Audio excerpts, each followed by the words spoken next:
సమూయేలు బయటకు వచ్చి, రేపటి దినం నువ్వు నాతో పాటుగా ఉండబోతున్నావు, నీవు నీ కుమారులు కూడా చనిపోబోతున్నారని చెప్పేసి అతను వెళ్ళిపోయిన తర్వాత అప్పుడు దుఃఖాక్రాంతుడై అప్పటికైనా పశ్చాత్తాపడలేదు, అప్పటికైనా దేవుని పాదాల దగ్గర బ్రతిమాలలేదు, మరలా తిరిగి యుద్ధానికి వెళ్ళిపోయినాడు. చనిపోతావని తెలిసినప్పుడు కనీసం అప్పుడైనా దేవుని పాదాల దగ్గర పట్టుకొని, నేను యుద్ధానికి వెళ్ళను, ఏం వెళ్ళను దేవా, నీ పాదాలు పట్టుకొని ఉంటే యుద్ధం మాన్పుటకు నువ్వు సమర్థుడవు, లేకపోతే విజయం ఇచ్చుటకు సమర్థుడవు, క్షమించుటకు సిద్ధమైన మనస్సు కలిగిన దేవుడవు, ఇలాంటి మాటలు ఉచ్చరిస్తూ ఏమాత్రం దేవుని పాదాలు పట్టుకొని ఉండలేదు, ప్రార్థించలేదు. కానీ చచ్చిపోతావని తెలిసి చెప్పినప్పటికీ కూడా, అది తెలిసినప్పటికీ కూడా యుద్ధానికి వెళ్ళినాడు. ఆ యుద్ధంలో తాను చనిపోయినాడు, తన 3 కుమారులు కూడా చనిపోయినారు. వాక్యం ఏం సెలవిస్తుందంటే, దేవుడు మన ప్రార్థన వినకపోతే, దేవుడు మన మొర్ర వినకపోతే మనం ఎలా అయిపోతామట?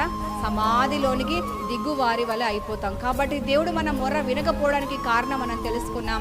మనము దరిద్రుల మొర్ర వినకుండా చెవి తొలగించుకోవద్దు, ధర్మశాస్త్రం వినబడకుండా చెవిని మోసుకోవద్దు. కాబట్టి ఈరోజు మనం ఎలా ఉన్నాం? మనము ప్రార్థన వినబడే స్థితిలో, జవాబులు పొందే స్థితిలో ఉన్నామా? సౌలు రాజు వలె సమాధికి దిగువారి వలె ఉన్నామా? మనల్ని మనం పరీక్షించుకొని మన జీవితాలన్నింటినీ కడిగి దిద్దుకొని దేవుని యొక్క చిత్తం నెరవేర్చడానికి మనం సిద్ధపడదాం.